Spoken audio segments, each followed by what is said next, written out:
Hati kami sungguh bersyukur kepadamu malam hari ini, karena kami sungguh merasakan kebaikan-Mu, kesetiaan-Mu yang tidak pernah berubah bagi kami semua.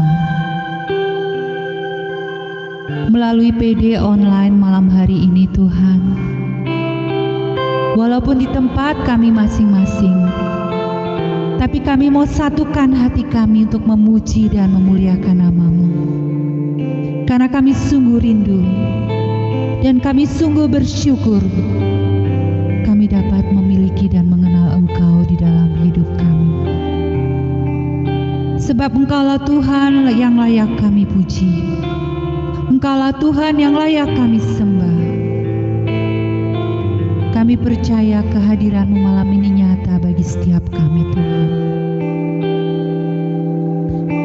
Dengan apa akan ku balas segala kebaikan-Mu, kecuali mempersembahkan yang terbaik dari hidup kami kepadamu. Malam hari ini Tuhan, kami mau persembahkan pujian syukur kami hanya bagi-Mu, karena Engkau adalah Allah kami yang setia. Engkau yang selalu tidak pernah meninggalkan kami. Kasih-Mu besar dan selalu nyata di dalam hidup kami Tuhan.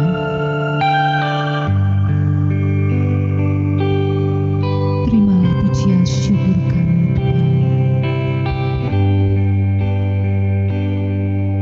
Kau Allah yang setia, Bapa yang mulia, kasih-Mu besar Tuhan. Kau pulihkan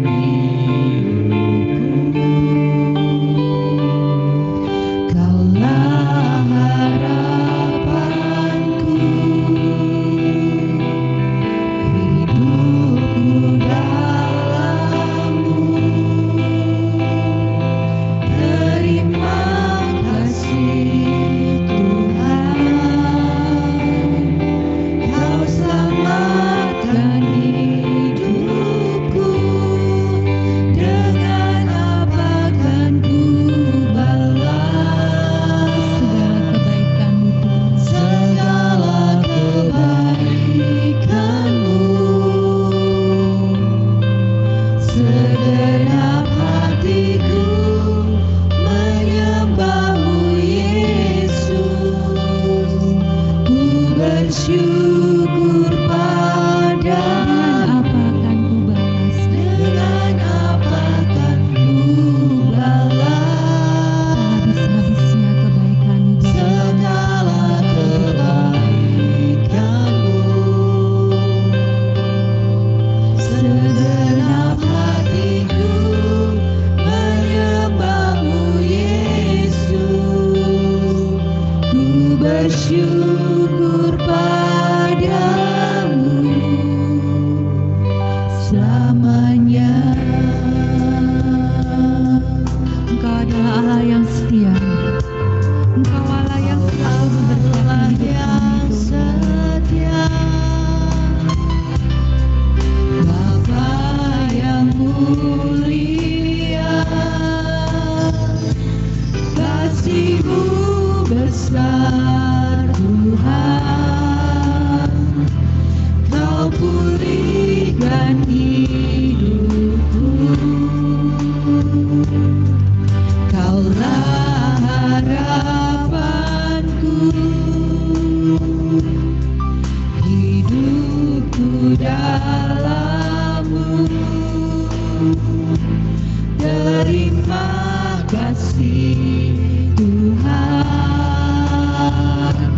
Kau selamatkan hidupku.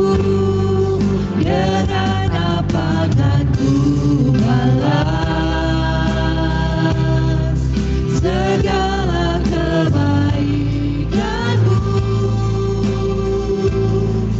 Segenap hatiku menyembah-Mu Yesus. Ku bersyukur pada. Dengan apa akan ku balas? Dengan apa balas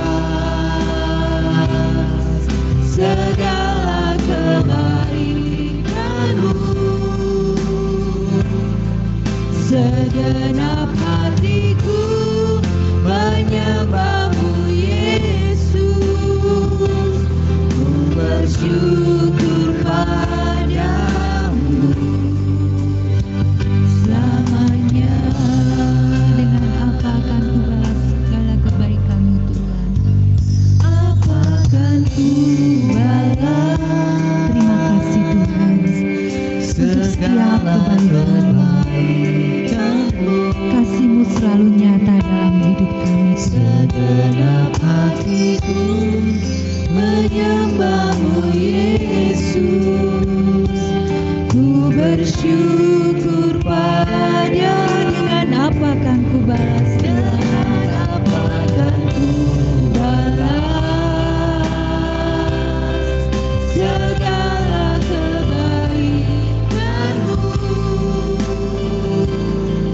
Segenap hatiku menyembah-Mu Yesus, ku bersyukur pada.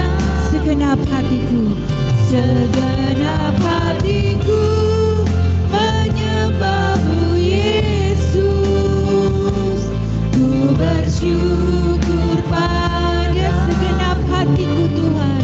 Segenap hatiku menyembah-Mu Yesus, ku bersyukur padamu selamanya.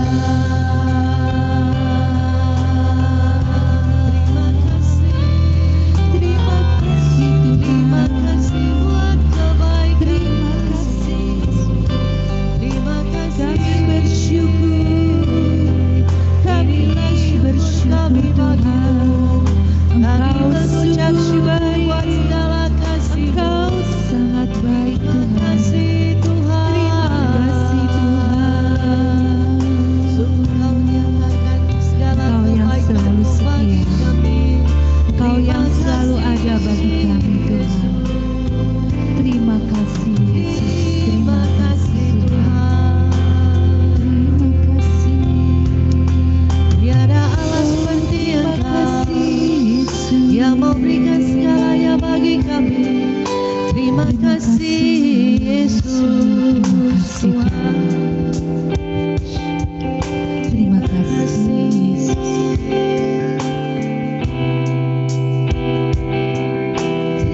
Terima kasih. Terima kasih Tuhan.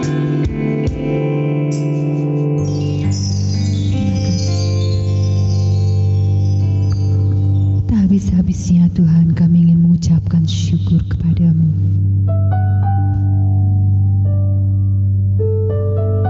Karena Engkau adalah Allah kami yang layak kami tinggikan. Engkau yang layak kami puja dan kami sembah sebagai Raja.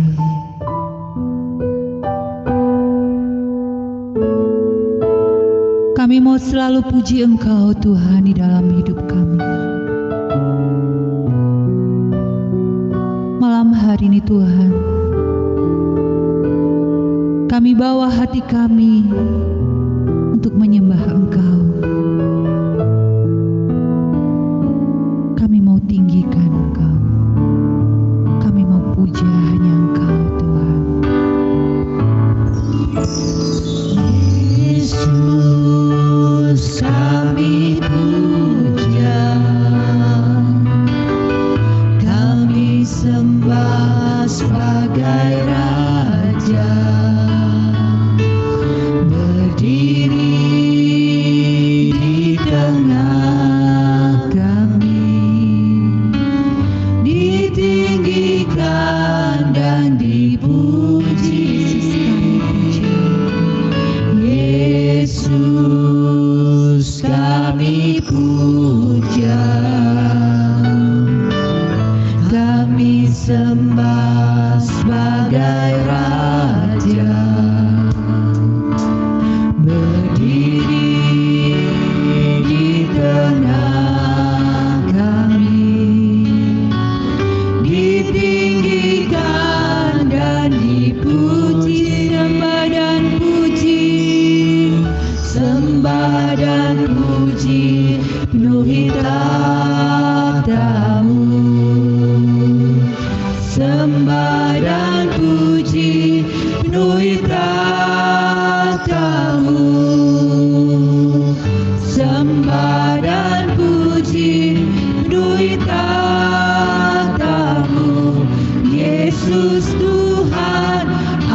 Yesus Tuhan adalah Raja. Kami mau sembah dan puji Engkau Tuhan. Sembah dan puji penuhi tatamu. Sembah dan puji penuhi tatamu. Sembah dan puji penuhi tatamu. Yesus Tuhan adalah Raja. Yesus Tuhan, Yesus Tuhan adalah Raja. Yesus Tuhan, Yesus Tuhan adalah Raja.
Engkaulah Raja kami yang kami sembah dan kami tinggikan.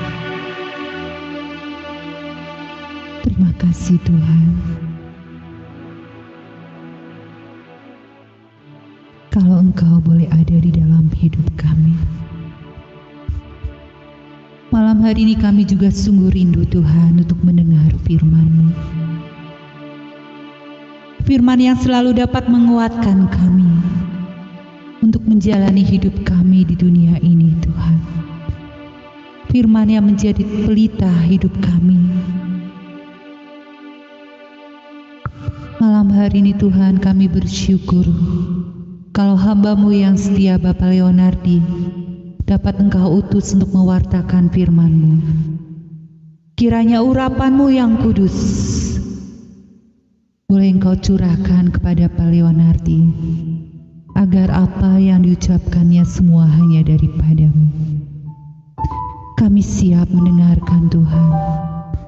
Kami buka hati kami. Boleh biarlah Engkau tabur firman-Mu di dalam hati kami tidak menjadi sia-sia. Dan firman-Mu dapat menjadi rema di dalam hidup kami. Terima kasih Tuhan. Segala kemuliaan, pujian, syukur, hormat dan penyembahan kami hanya bagi nama-Mu. Amin.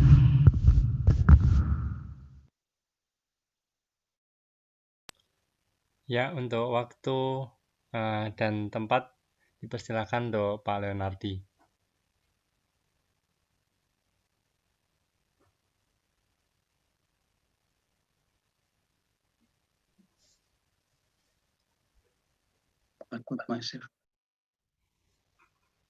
Ya.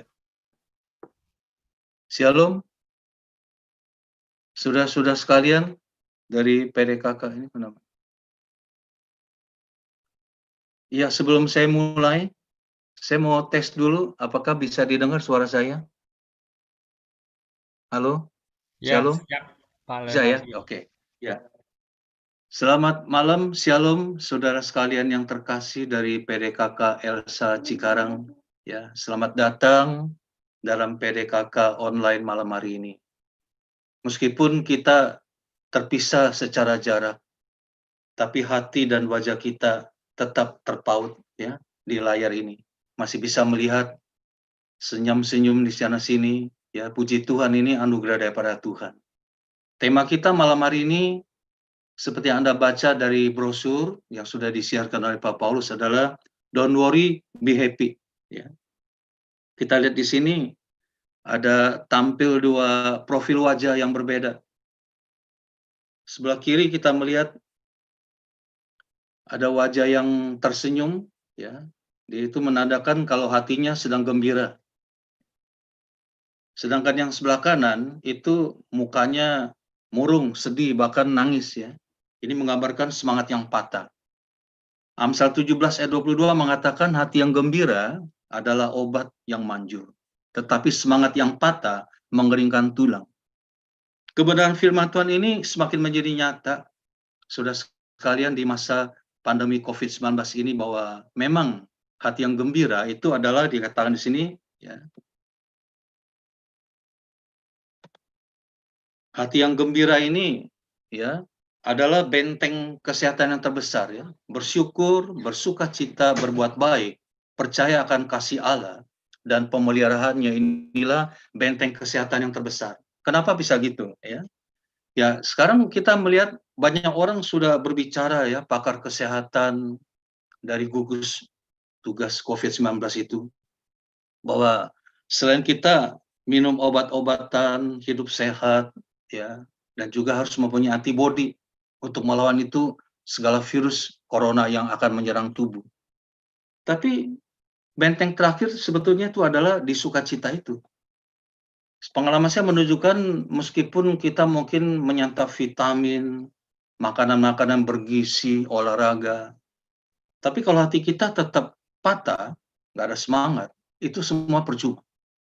Sebaliknya kita mungkin ya oke lah, ada santap vitamin juga lah, juga hidup sehat dan sebagainya, tapi dibarengi dengan hati yang gembira, saya percaya ini merupakan benteng yang terbesar dari kesehatan kita. Saya mau kesaksian, sejak adanya COVID pandemi 19 ini, saya termasuk yang paling parah juga di sektor yang saya geluti, yaitu di bidang traveling. Seperti yang saudara sekalian ketahui, saya nih profesinya tour leader dari Holy Global Travel. Bukan yang punya travel, tetapi seorang tour leader. Jadi hidup saya tuh, ya, income-nya tuh hanyalah tipping dari peserta, ya, bonus setiap grup yang saya bawa. Nah, dengan adanya pandemi ini kan, ini sektor yang paling parah, traveling. Itu nggak jalan. Otomatis saya pun juga nggak jalan, ya, income-nya gitu. Selama 2 bulan lebih sampai sekarang ini. Pada saat yang bersamaan di pertengahan Maret itu, saya pun sakit lagi. Karena sakit campak saya. Waktu itu tanggal 14 Maret, saya pelayanan terakhir itu di depan hadapan umum itu ngajar SEP eksekutif di Hotel JW Marriott. SEP ini diselenggarakan oleh kumpulan ya para eksekutif muda gitu. Sekitar 90 orang lebih. Itu hari Sabtu tanggal 14 Maret dari jam 9 pagi sampai jam 3 sore begitu. Diselingi makan siang. Nah, waktu malam pulang itu, saya merasa badan saya tuh bengkak-bengkak. Wajah bengkak, badan bengkak, gatal-gatal. Wah, saya pikir ini saya mungkin alergi. Karena makan siangnya itu ada seafood ya, makan cumi begitu. Tapi malamnya kok makin panas badan, demam. Saya ukur itu 38 derajat. Wah, besoknya hari Minggu saya ke dokter langganan situ, ternyata saya kena campak Jerman. Saya telepon ibu saya, apakah waktu kecil itu udah pernah sakit campak belum? Udah pernah, dan ini pengulangan jadi. Udah gitu, tadi saya ngobrol dengan Pak Paulus, mengatakan benar. Kalau udah dewasa begini, udah tua gini, kena campak berat sekali. 2 minggu lebih, mencapai 3 minggu sakitnya itu. dan dibarengi dengan radang tenggorokan. Tiap hari batuk, benda yang begitu. Dan berbarengan dengan masa pandemi 19 itu, Anda bayangkan, ya, itu kan menakutkan sekali. Ciri-cirinya mendekati seperti COVID. Sampai dokter saja mengatakan dia nggak berani kasih obat radang atau obat antibiotik karena takutnya bapak ini kena gejala virus corona. Itu kan ciri-cirinya kan batuk, ya, radang tenggorokan begitu. Itu kan mungkin antibodi kita melawan itu virus. Nah, kalau saya kasih antibiotik atau obat radang kan habis antibiotik itu. Wah, Anda bayangkan. 3 minggu dalam keadaan begitu, berbaring di ranjang, lalu juga income nggak ada, ya, makanin tabungan. Dalam keadaan seperti itu kan kalau bisnis, makanan tabung kan nggak sehat tuh, ya. Tetapi apa boleh buat? Nah, tetapi waduh, minum obat dan sebagainya, tetapi saya semangatnya nggak patah. Tetap juga mengajak istri saya puji-pujian, berdoa, menyembah Tuhan, dengan hati bersukacita dan sebagainya. Akhirnya betul, saya lalui 3 minggu itu sakitnya akhirnya sembuh. Ya, semangat saya nggak patah, tetap percaya akan pertolongan Tuhan. Nah, di sini membuktikan bahwa sukacita itu benteng kesehatan terbesar. Meskipun kita konsumsi vitamin yang cukup, makanan sehat, olahraga, tapi kalau hati kita patah, percuma, ya. Nah, maka saya mengajak Anda makin melihat, kita lihat di sini, ya. Dikatakan bahwa sukacita Tuhan itu adalah payung kekuatan kita. Loh, kok bisa diumpamakan sukacita itu seperti payung? Kalau Anda lihat payung ini gunanya untuk apa, saudara sekalian? Payung itu untuk supaya kita jalan nggak kehujanan, betul nggak? Ya, kita lihat di sini lagi nih, ya.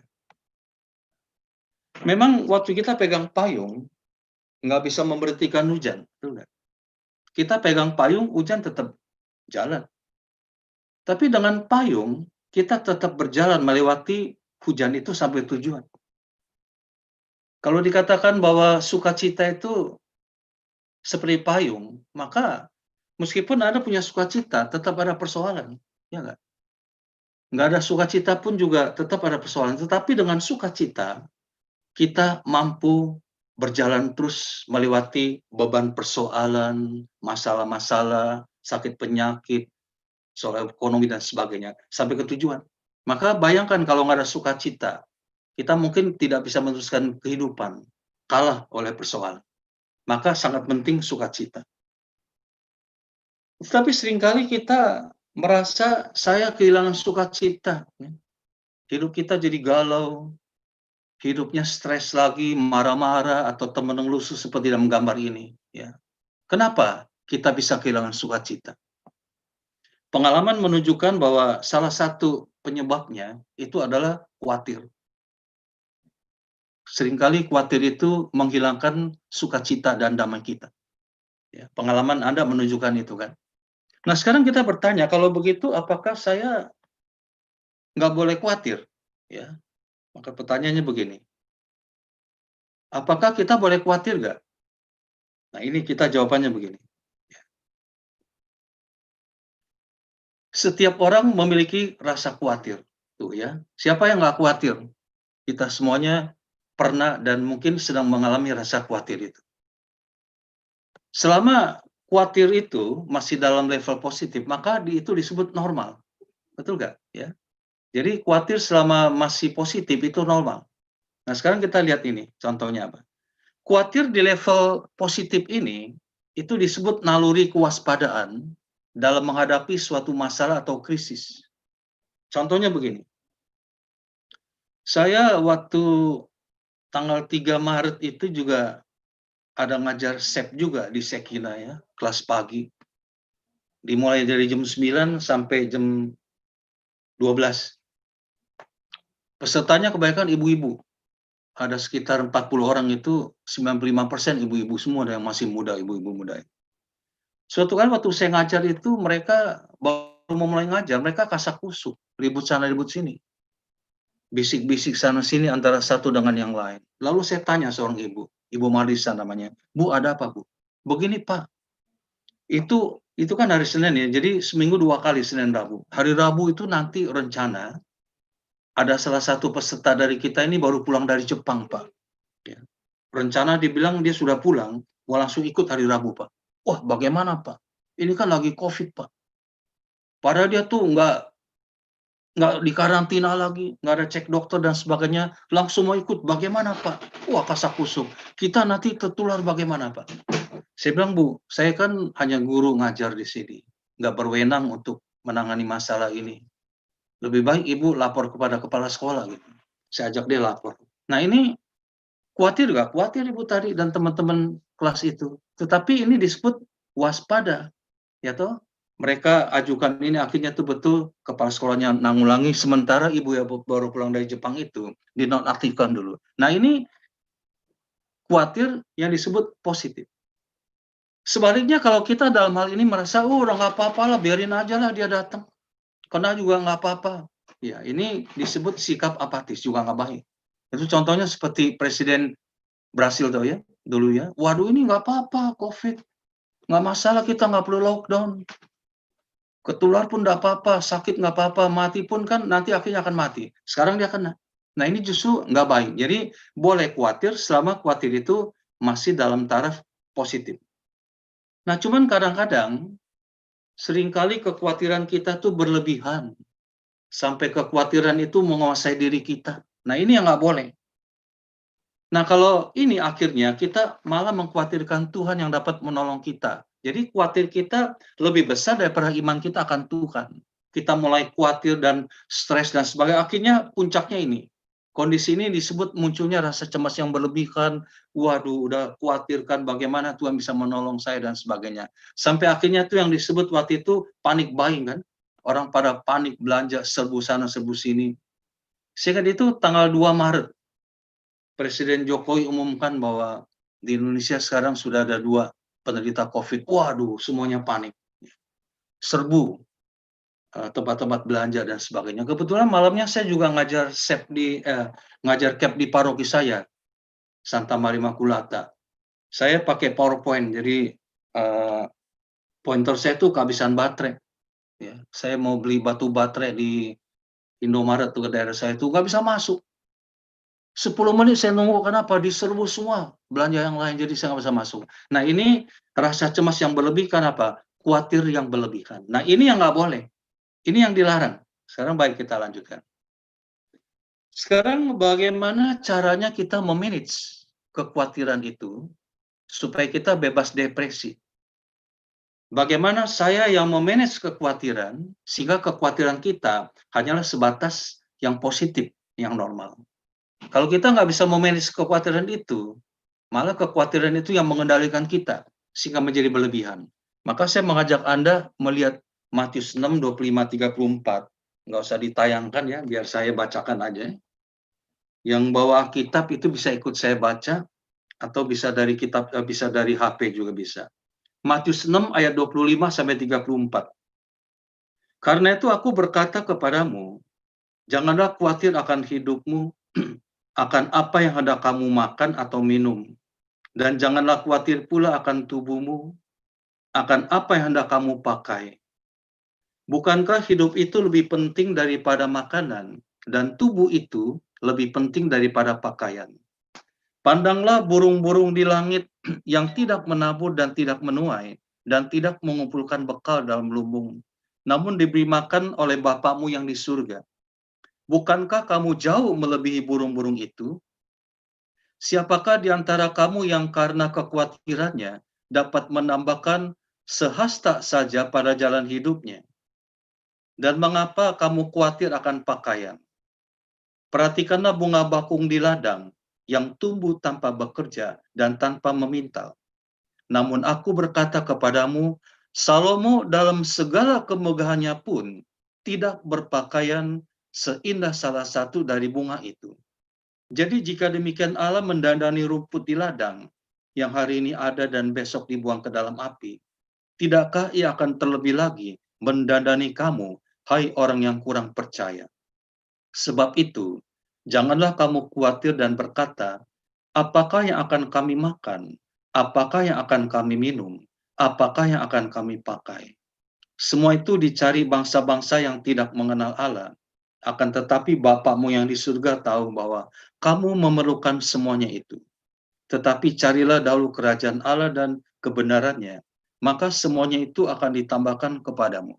Sebab itu, janganlah kamu khawatir akan hari besok, karena hari besok mempunyai kesusahannya sendiri. Kesusahan sehari cukuplah untuk sehari. Demikianlah sabda Tuhan.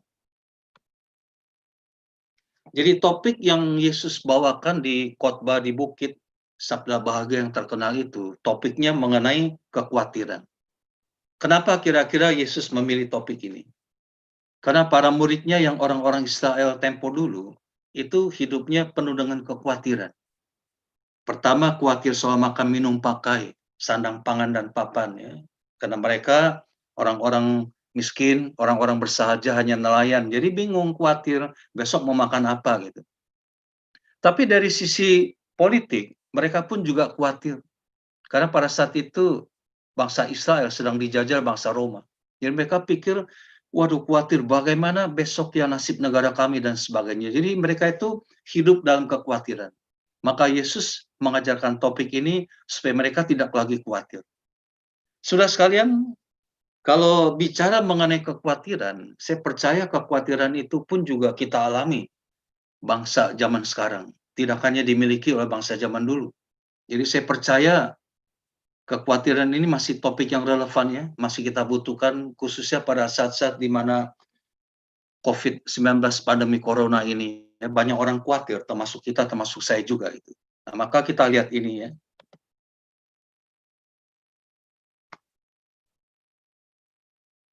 Sebetulnya kalau kita salah baca ya, bisa banyak salah tafsir.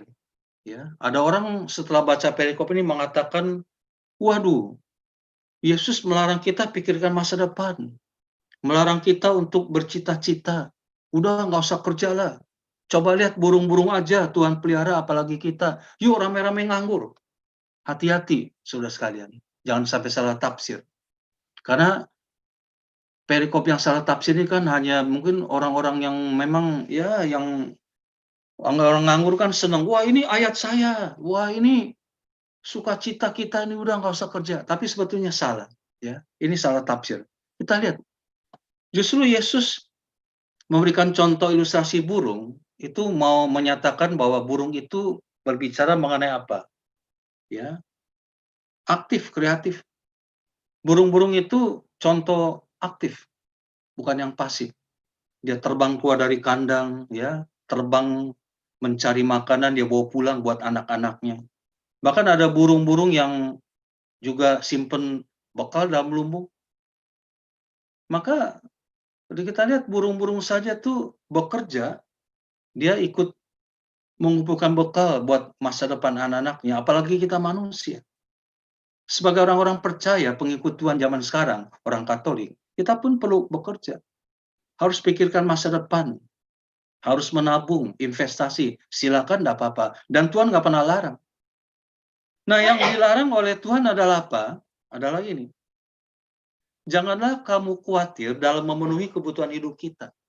Kan seringkali kan kita kan ya dalam bekerja tuh bagaimana, cukup nggak ya gaji seminggu ini untuk anak-anak, untuk keluarga dan sebagainya. Jadi kita dibarengin kerja itu sambil gelisah, sambil khawatir. Nah, ini yang dilarang. Sekarang kenapa Yesus melarang kita untuk tidak khawatir? Itu ada 3 alasan penting. Yang pertama dulu kita lihat. Karena khawatir itu merampas damai dan sukacita kita, ya kan? Jadi khawatir itu padahal kita tahu apa itu khawatir. Khawatir itu adalah rasa takut yang berlebihan terhadap sesuatu yang belum terjadi. Namun kita telah memastikan bahwa hal itu seolah-olah sudah pasti segera akan terjadi. Ya. Sesuatu yang belum kita tahu besok seperti apa, misalnya COVID-19 ini. Wah, kita udah khawatir. Kalau begini itu sebagaimana ya bahasa Indonesia. Dan seringkali terjadi, besok waktu kita mencapai hari itu, malah nggak pernah terjadi. Betul nggak? Maka sebetulnya khawatir itu menurut saya, itu hanyalah imajinasi kita sendiri. Buah pikiran kita, wah begini kita yang merancang sendiri, ternyata malah nggak terjadi. Makanya akhirnya damai kita hilang, sukacita kita hilang karena ini. Saya kasih contoh ilustrasi begini. Suatu kali ada seorang bapak namanya Pak Iwan, ya dia bos di perusahaannya itu, lagi makan siang gitu, baru mau makan siang. Tiba-tiba ada surat dari Polda Metro Jaya datang, ya, kantor polisi Polda. Pak Iwan besok silakan menghadap ke kantor kami jam 10 pagi. Waduh, langsung kontan Pak Iwan nggak bisa makan. Hatinya langsung khawatir. Karena semua orang kan nggak mau berurusan dengan polisi, betul nggak? Dengar kata polisi berarti kan itu masalah hukum. Waduh, bagaimana? Apa salah saya ya? Apakah masalah usaha saya, utang piutang atau dan sebagainya? Wah, dia khawatir. Akhirnya siang hari itu dia nggak bisa makan enak. Sorenya mesti jam 5 dia pulang kantor, tapi jam 4 dia sudah pulang. Lunglai, jalan pulang. Biasanya pulang ke rumah itu disambut anak-anaknya dengan riang gembira. Hari ini dia nggak mau lagi. Ya, anak-anaknya, "Pak, yuk kita main ini." "Apa kamu main-main? Nggak pernah mau belajar kamu nanti." Istrinya pun menyapa, dia juga malas untuk menjawabnya. Biasanya jam 5 sore itu, jam 6 sore, dia setelah makan dia baca koran, tapi hari ini enggak. Dia masuk kamar, uring-uringan, dia pikirkan, wah besok bagaimana ya? Kalau dia ditangkap di penjara, waduh, udah siap-siap dia besok pagi itu mau kontak pengacaranya, mau atur bagaimana warisan kepada anak-anaknya dan istri dan sebagainya. Sampai gitu jauh pikirannya itu. Akhirnya betul. Besok tepat jam 10 dia sampai di kantor polisi, ternyata polisi mengatakan, "Pak Iwan, Bapak laporan tentang anjing hilang bulan lalu, sudah ketemu Pak anjingnya Pak." Waduh, Pak Iwan bilang, "Tahu begitu gue nggak khawatir," katanya. Ya, sia-sia semalaman nggak bisa tidur mikirin, ternyata anjing saya yang hilang. Nah, ternyata damainya hilang, sukacitanya terampas hanya karena dia yang mereka-reka toh, akhirnya malah nggak terjadi peristiwa yang dia khawatirkan. Itulah yang kita alami seringkali seperti itu. Kita pikir reka-reka begini, ya ternyata malah nggak, damai kita hilang. Saya percaya ini perbuatan si iblis. Dia nggak senang kita punya sukacita. Karena dengan sukacita penuh, ya kita bisa melawan berbagai persoalan dalam hidup ini. Nah, maka setan merampas damai kita dengan kekhawatiran seperti itu. Maka pertama, Tuhan larang kita supaya jangan khawatir. Yang kedua, khawatir itu mengganggu kesehatan kita. Ketika damai kita hilang, sukacita kita terampas, kepala cekot-cekot, jantung deg-deg plus, tensi kita tinggi, ya, terus asam lambung naik, sakit mah, ya. Jadi sakit mah ini asam lambung naik itu karena kekhawatiran, akhirnya sakit.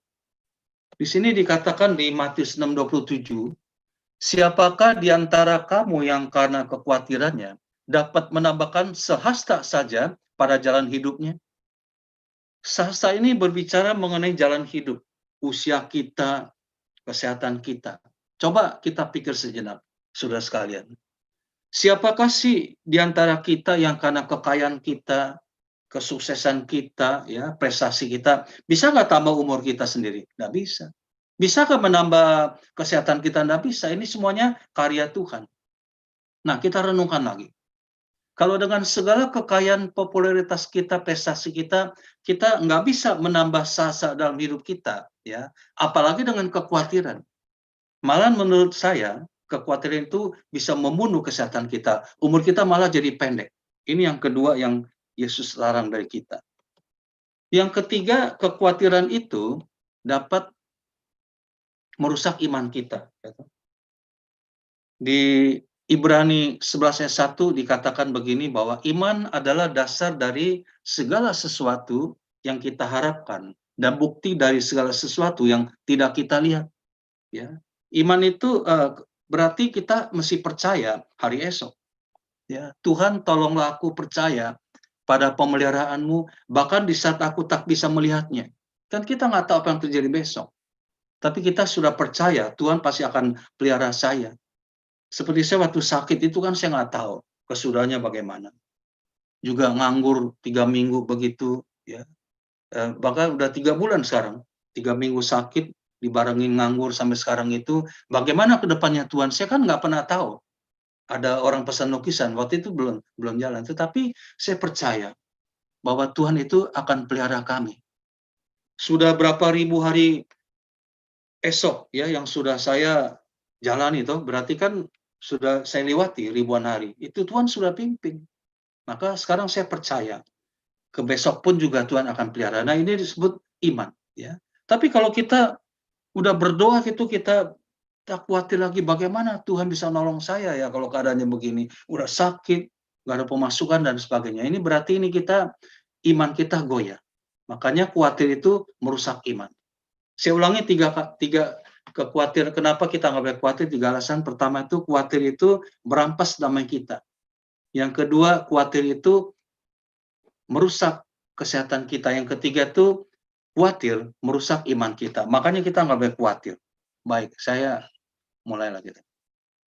Di ayat 25 dari Matius 6 ini, Tuhan berbicara mengenai kebutuhan primer manusia, yaitu sandang, pangan, dan papan.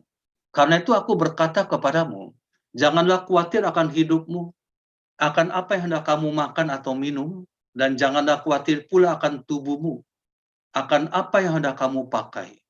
Bukankah hidup itu lebih penting daripada makanan, dan tubuh itu lebih penting daripada pakaian? Ayat ini berbicara mengenai 3 kebutuhan primer manusia, sandang, pangan, dan papan. Itu yang kita butuhkan, bahkan kita perjuangkan dalam hidup ini. Maka Tuhan katakan, jangan khawatir soal itu. Lalu kita bertanya nih, saudara sekalian.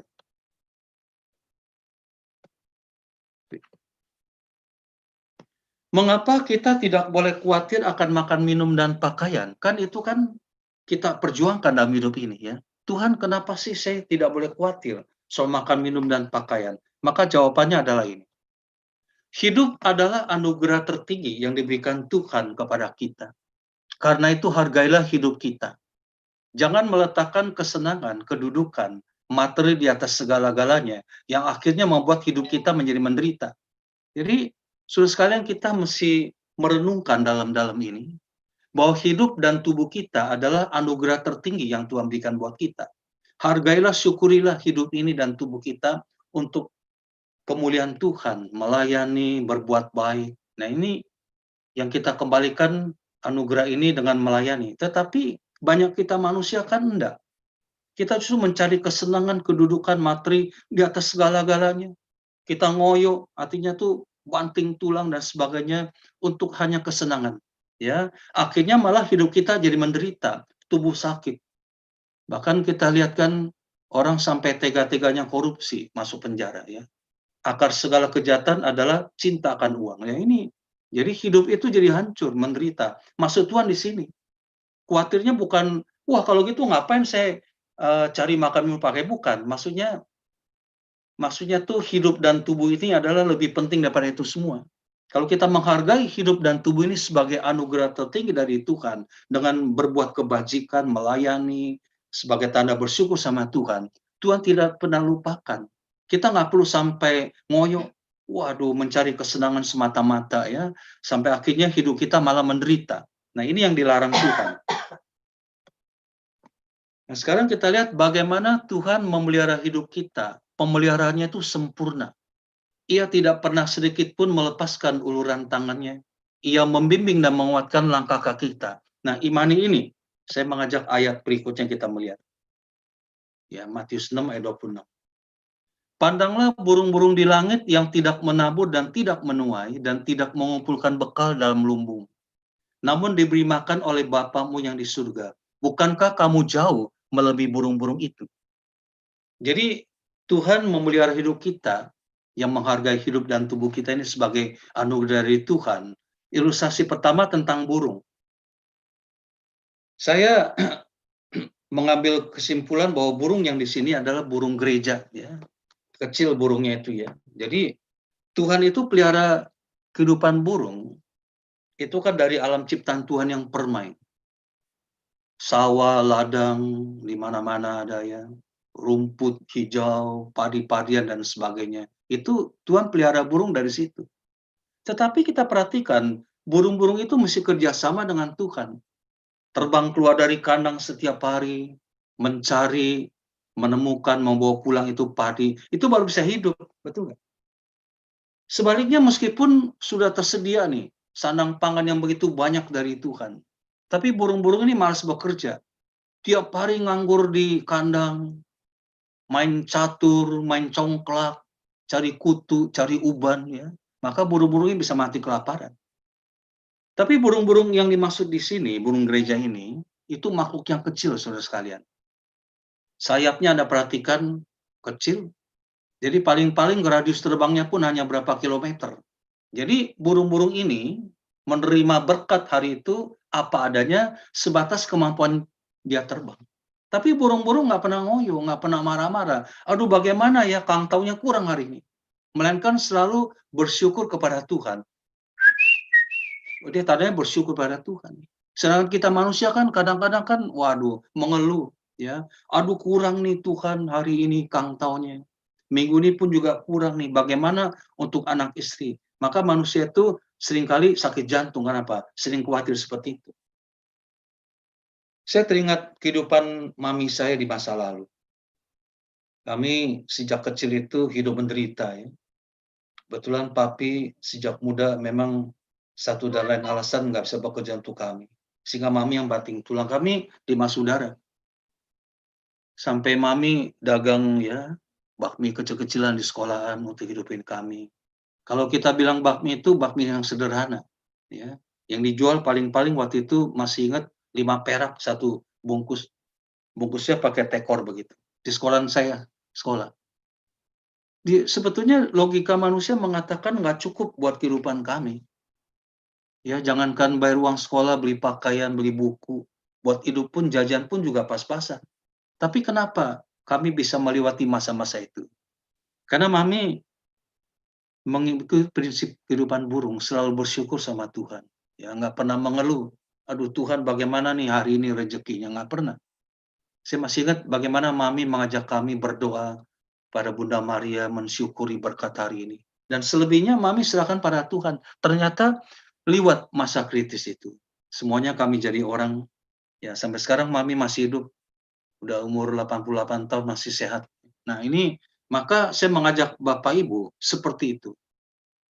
Kita mengikuti prinsip kehidupan burung, tetap kerja, tetap pikirkan masa depan, ya tetap bekerja sama dengan Tuhan, tetapi sambil kita menyerahkan apa yang nggak bisa kita dapat karena keterbatasan kita pada Tuhan.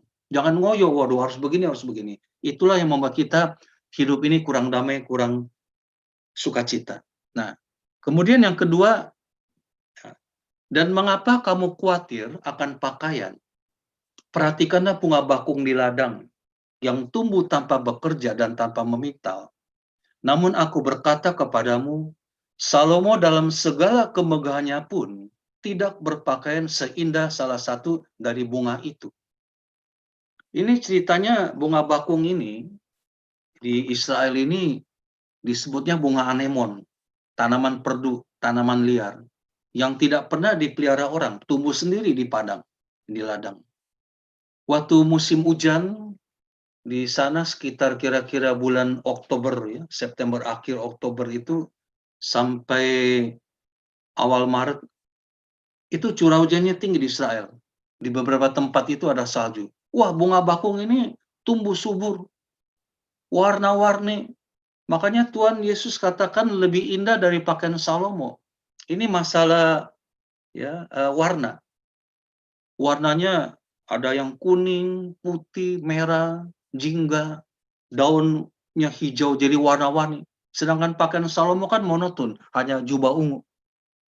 Tetapi kita lihat lagi di sini, ya, waktu lagi musim panas yang melanda Israel, sekitar kira-kira April sampai puncaknya itu Agustus akhir, waduh, di Israel itu saat-saat itu panasnya sampai 45 derajat. Saya pernah ngalamin 48 derajat.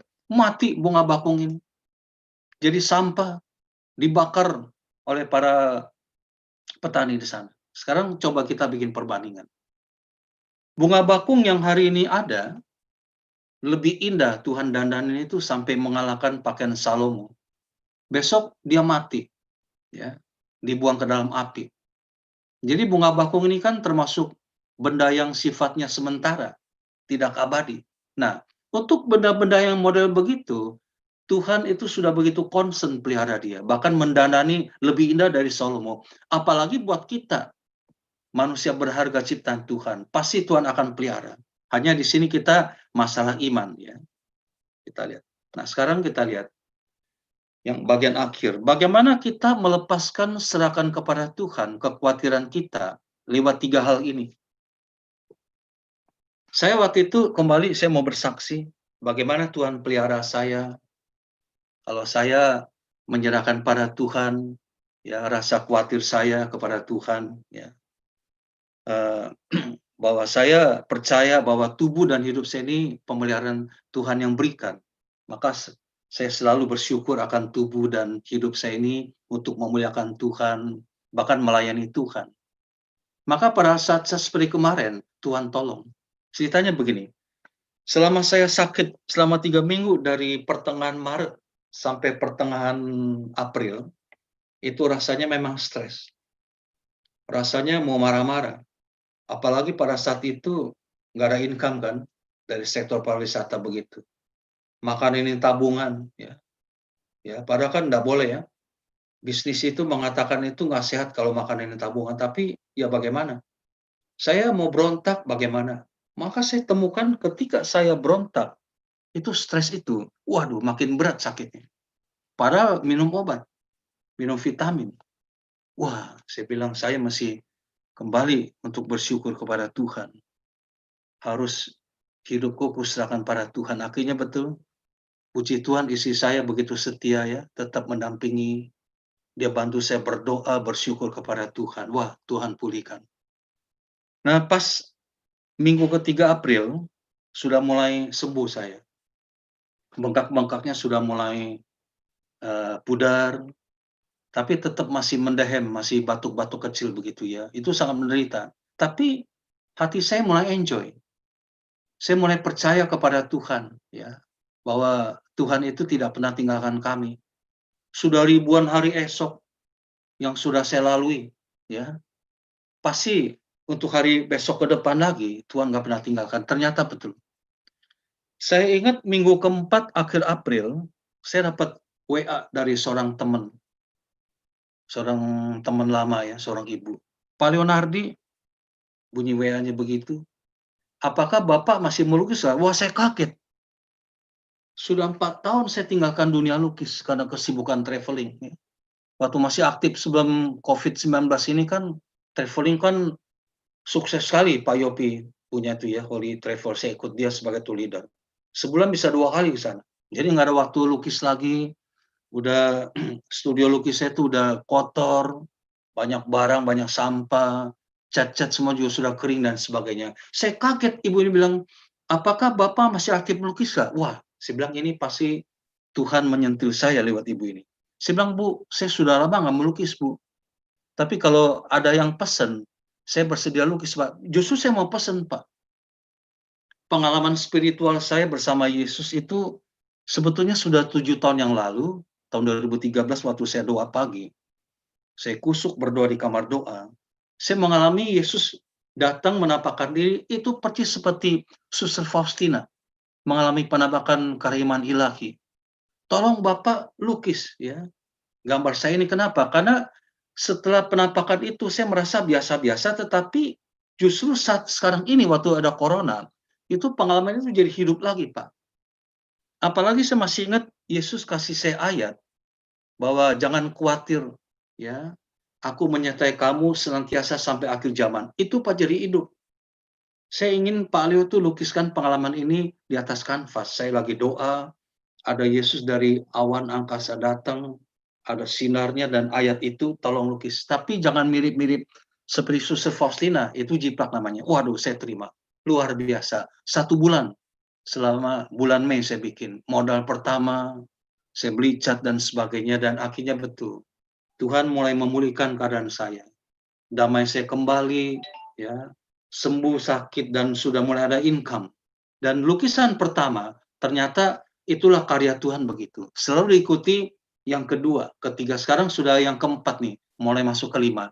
Tuhan kasih rezeki kepada kami. Nah ini membuktikan bahwa kalau kita bersyukur kepada Tuhan atas hidup kita yang berharga ini, pemberian Tuhan, tubuh kita yang indah, pemberian Tuhan, dengan cara bersyukur, memuliakan Tuhan dan melayani Tuhan, Tuhan tidak pernah tinggalkan. Seperti dia pelihara burung-burung, di langit dan bunga di padang, seperti itulah dia pelihara kita ya. Amin. Sekarang bagaimana caranya kita melepaskan segala kekuatan kita kepada Tuhan dengan 3 hal ini. Yang pertama adalah ini, Matius 6 ayat 31 32 saya mau bacakan. Sebab itu janganlah kamu khawatir dan berkata, apakah yang akan kami makan? Apakah yang akan kami minum? Apakah yang akan kami pakai? Semua itu dicari bangsa-bangsa yang tidak mengenal Allah. Akan tetapi Bapamu di surga tahu bahwa kamu memerlukan semuanya itu. Kalau Anda perhatikan di layar ini, ya ada 2 hal yang perlu digarisbawahi. Yang pertama adalah apa? Yaitu 3 kebutuhan primer kita, yaitu makan, minum, pakai. Saya tambah satu lagi, papan ya, rumah gitu ya. Itu kan kebutuhan kita, makan, minum, pakai ya. Nah, lalu yang kedua adalah bangsa-bangsa yang tidak mengenal Allah, yaitu apa? Bangsa di luar Tuhan, yang tidak percaya akan Tuhan. Nah, berarti soal makan, minum, pakai, dan papan, itu kebutuhan semua manusia di dunia ini. Baik kita orang-orang Kristiani, anak-anak Tuhan, kan kita butuh makan, minum, pakai, dan juga tempat kita tinggal. Nah, orang-orang yang nggak percaya Tuhan juga butuh itu kan, butuh makan, minum, pakai juga kan. Nah, berarti kalau berbicara mengenai soal makan, minum, pakai, kita dengan orang-orang yang tidak mengenal Tuhan, itu nggak ada beda, sama-sama membutuhkan. Tetapi coba Anda terka, di mana perbedaan kita dengan mereka? Soal iman akan Tuhan. Mereka nggak percaya akan Tuhan, nggak tahu kalau ada Tuhan di surga yang memantau hidup manusia. Makanya mereka, orang-orang ini gampang khawatir. Karena dia melangkah sendiri di dalam hidup ini, bekerja berjuang sendiri, tanpa tahu ada Tuhan yang memantau mereka. Makanya mereka gampang khawatir. Besok bagaimana ya COVID begini? Bisa selesai atau enggak? Waduh, mau makan apa besok dan sebagainya. Mereka mudah khawatir.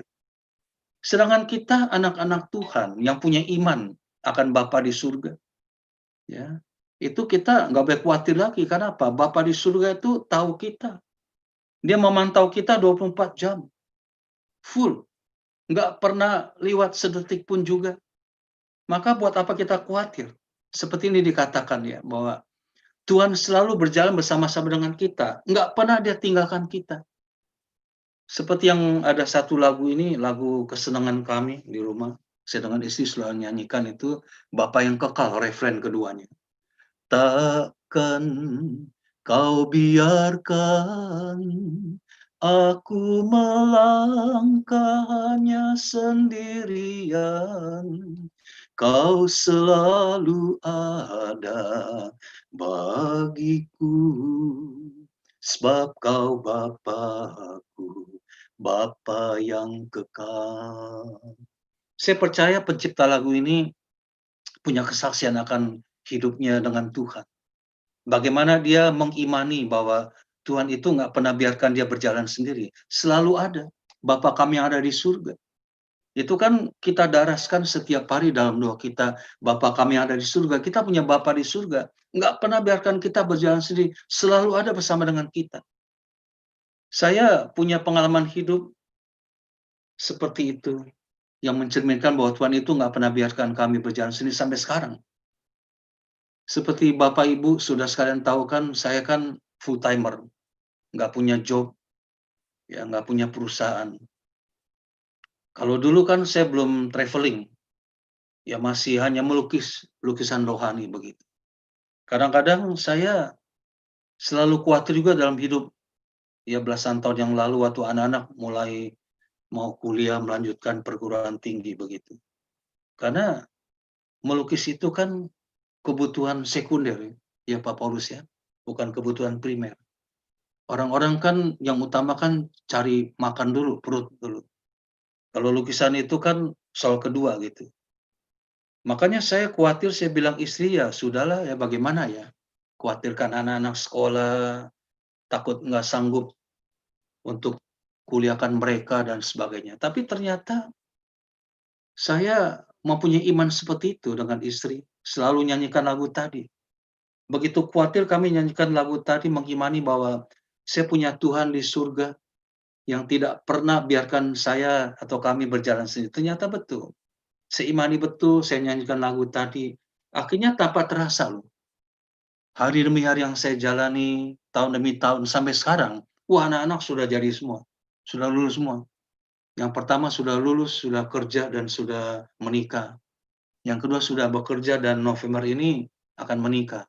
Yang ketiga sedang mempersiapkan masa depan. Nah itu satu bukti kepada kita saudara sekalian bahwa Tuhan selalu berjalan bersama-sama dengan kita. Jadi buat apa kita khawatir?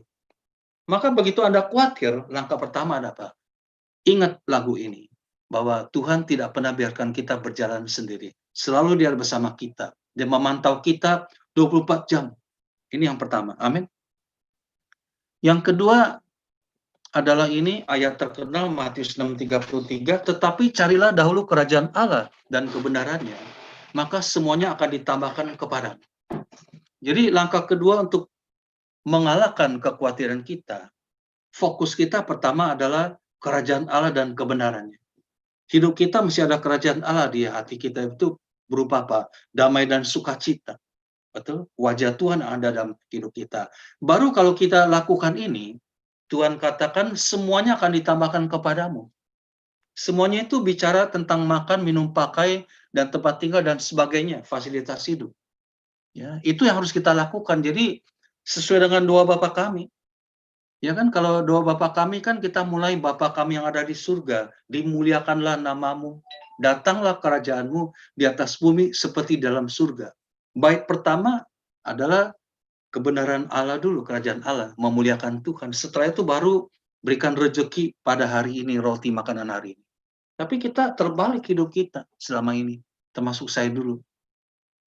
Saya merenungkan kesalahan di masa lalu, yang saya cari itu, ngoyo itu mati-matian dalam hidup ini, hanyalah tambahan, betul nggak? Cari uang yang banyak, popularitas, kenikmatan hidup, kesenangan duniawi. Kerajaan Allahnya belakangan. Nggak ada, makanya hidup ini nggak pernah damai saya dulu. Nggak ada sukacita. Uang banyak, terkenal di kalangan film dulu, tetapi hati saya kosong. Kenapa? Nggak ada kerajaan Allah.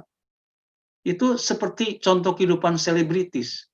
Marilyn Monroe, Elvis Presley, dan yang lain-lainnya itu kan mereka orang-orang terkenal, beken banyak uang. Ya, tetapi kan kenapa kosong hatinya? Karena nggak ada kerajaan Allah. Ketika mereka menyadari bahwa mereka nggak punya Allah dalam hidup mereka, terlambat.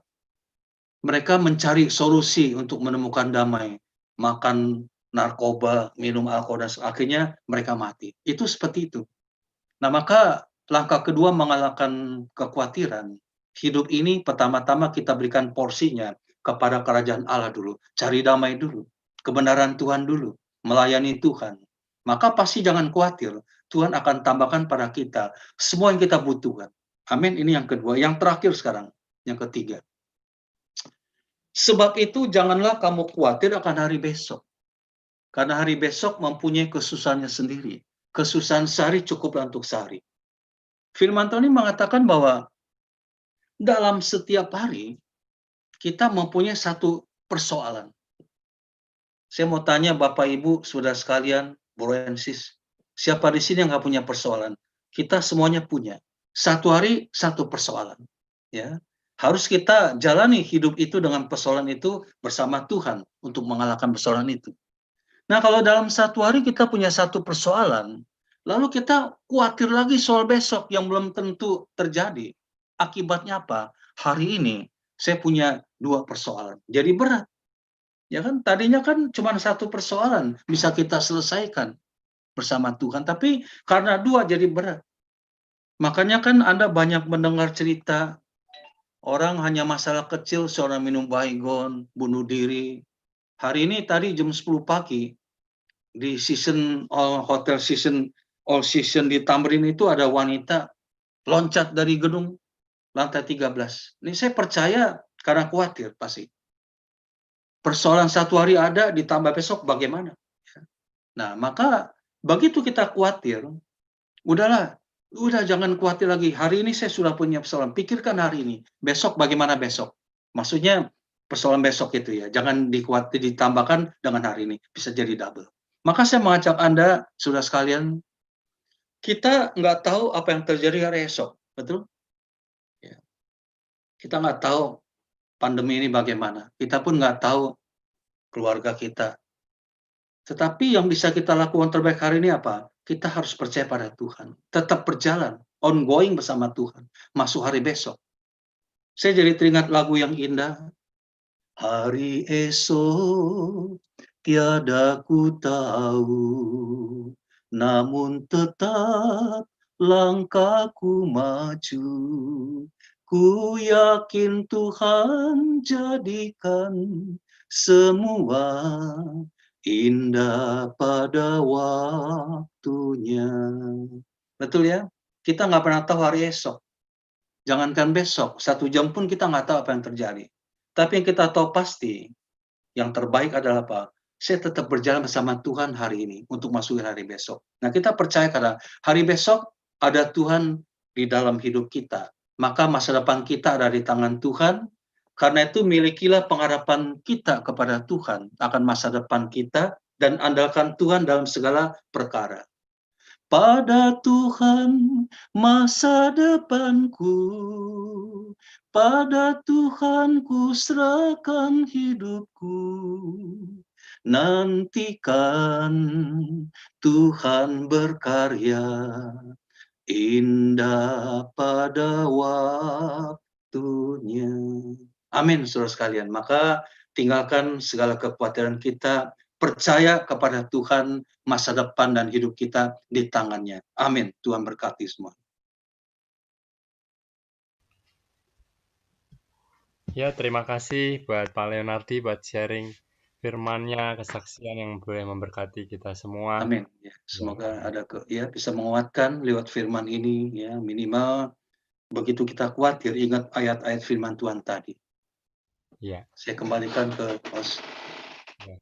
Mari malam hari ini sebelum kita mau mendengarkan pengumuman, kita ingin tundukkan kepala sejenak. Mungkin ada di antara kita semua yang saat ini sedang berbeban berat. Mari kita boleh saling mendoakan sejenak. Dalam nama Bapa, Putra, dan Roh Kudus. Amin. Terima kasih ya Tuhan Yesus, Engkau boleh hadir malam hari ini menyapa kami melalui setiap kesaksian, firman, pujian penyembahan yang boleh kami lakukan malam hari ini. Tuhan, kami berdoa Tuhan bagi setiap kami yang saat ini sedang mengalami beban berat Tuhan. Kiranya Engkau boleh memberkati kami Tuhan. Kau kuat kuasa-Mu boleh hadir malam hari ini Tuhan. Sehingga kami semua boleh mendapatkan kelegaan. Kami mohon, kabulkanlah doa kami ya Tuhan. Ya Tuhan, malam hari ini kami juga berdoa bagi seseorang yang memiliki kakak yang berada di Bogor Tuhan, yang saat ini sedang berada di rumah sakit karena mengalami sakit di bagian perutnya. Ya Tuhan, Engkau Allah, Engkau dokter dari segala dokter Tuhan. Malam hari ini kami yakin dan percaya Kau boleh menyembuhkan, Kau boleh memberikan sukacita, ketenangan bagi yang sakit maupun keluarga yang menungguinya Tuhan Yesus. Kami mohon. Kabulkanlah doa kami ya Tuhan.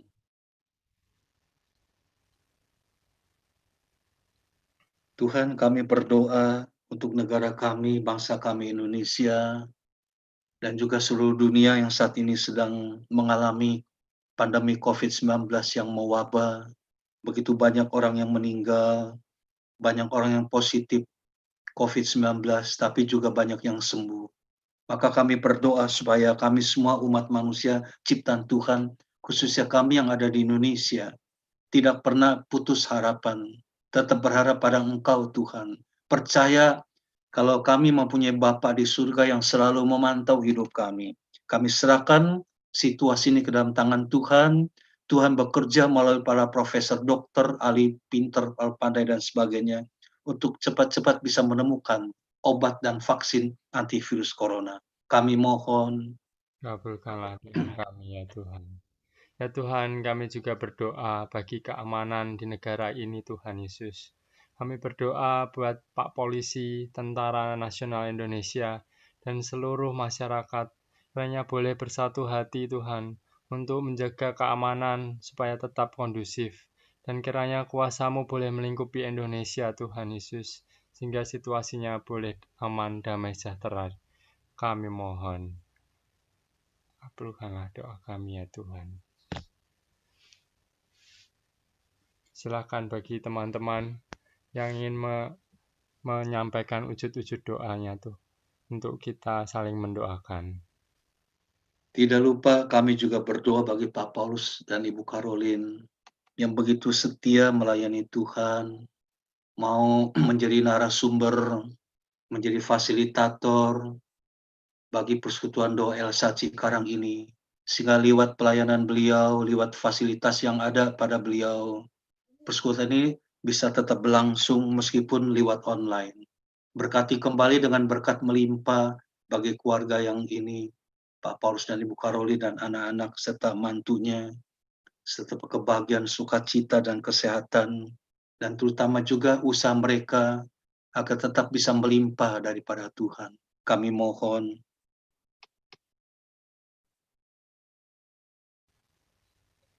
Ya Tuhan, kami juga berdoa bagi saat ini yang sedang mengalami sakit penyakit entah apapun itu kami tidak tahu. Bagi yang sedang menonton acara ini melalui live streaming di YouTube, semoga Tuhan Yesus Engkau juga boleh menjamah mereka. Kuasa-Mu tidak terbatas hanya pada ruangan ini, hanya pada acara ini Tuhan. Namun kami yakin dan percaya ketika semua orang yang mendengar dan percaya kepadamu, Engkau boleh menyembuhkan mereka. Kami mohon, kabulkanlah doa kami ya Tuhan.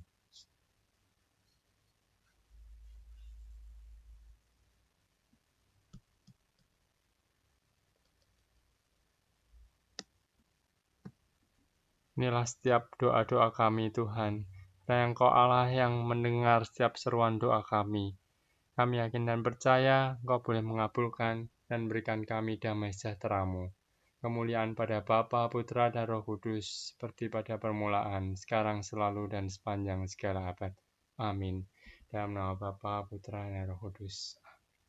Ya, untuk selanjutnya Pak Nandi boleh untuk pengumuman.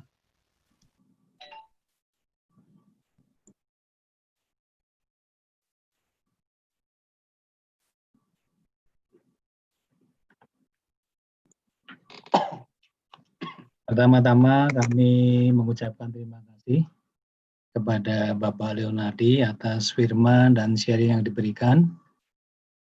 Kita semua diajak untuk tidak khawatir berlebihan, kita diajak untuk melepaskan dan menyerahkan kekhawatiran kita kepada Tuhan, karena kita tidak tahu esok apa yang akan terjadi. Kita hanya tahu apa yang terbaik hari ini, sehingga kita serahkan seluruh masa depan kita ke dalam tangan Tuhan. Semoga Tuhan memberkati dan selalu menjaga Pak Leonardi dalam pelayanan berikutnya. Amin. Juga terima kasih untuk Ibu Bapak sekalian yang sudah hadir pada persekutuan doa online kali ini. Persekutuan doa berikutnya akan dilakukan masih secara online, baik dengan YouTube dan Zoom. Pada hari Rabu tanggal 15 Juli jam 19.30 dengan tema PSBB akan disampaikan oleh Romo kita, Romo Vincentius Rosihan Arifin. Kemudian persekutuan doa tanggal 22 Juli juga masih kita lakukan dengan online dengan tema Kita Pasti Bisa Tiba di Sana. Firman akan dibawakan oleh Bapak Y.E. Sanjaya. Semoga Ibu Bapak sekalian juga masih bisa hadir dan mengikuti live streaming pada persekutuan doa berikutnya. Terima kasih, selamat malam, Tuhan memberkati. Amin. Ya, mari kita tutup. WA untuk penutup ialah Bro Made. Silakan untuk Bro Made untuk waktu dan tempatnya. Selamat malam Bapak. Terima kasih kalau malam hari ini kami boleh dikenyangkan dengan firman-Mu. yang dibawakan oleh hamba-Mu yang setia, Bapak Leonardi. Berkati urapi Bapak Leonardi dalam setiap pelayanannya. Keluarganya senantiasa Kau cukupkan. Tuhan, kami rindu minggu yang akan datang kami boleh kembali bersama-sama memuji, memuliakan Engkau dan mendengarkan firman-Mu kembali. Kiranya Kau pertemukan kembali kami dengan saudara-saudara kami dalam PD online setiap hari Rabu. Sebentar kami akan berpisah dengan saudara-saudara kami kembali kepada aktivitas kami masing-masing. Namun kami percaya Tuhan senantiasa menyertai kami. Terima kasih Bapa. Doa yang jauh sempurna ini kami panjatkan kepada Putra-Mu, Tuhan kami Yesus Kristus, Tuhan dan Juru Selamat kami yang hidup. Amin. Dalam nama Bapa dan Putra dan Roh Kudus. Amin. Mari Bapak Ibu semuanya, Bro NSIS dan OMK yang hadir pada PD online malam hari ini, kita nyanyikan dan kita percaya bahwa Tuhan adalah gembala kita. Tuhan adalah gembala.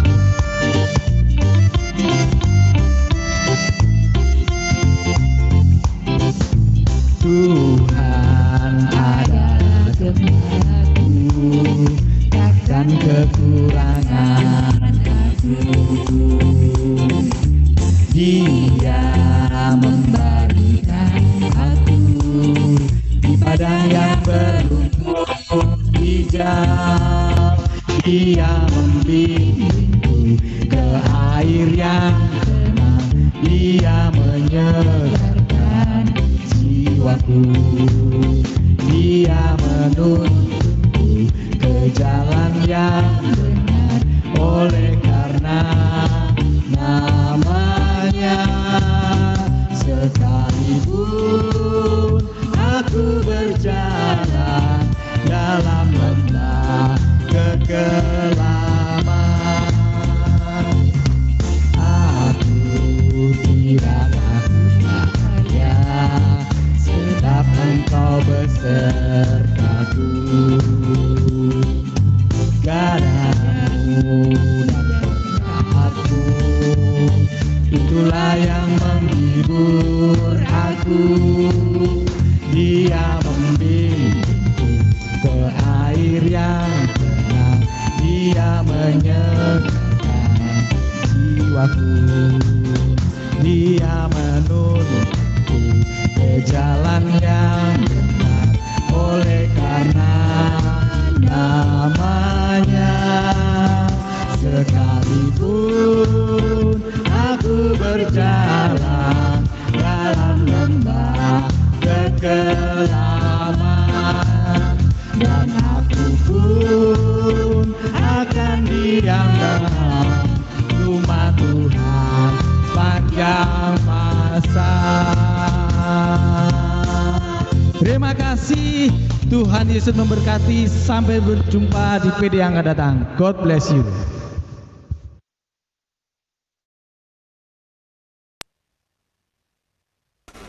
Selamat malam Pak Made. Selamat malam. Terima kasih doa-doanya tadi.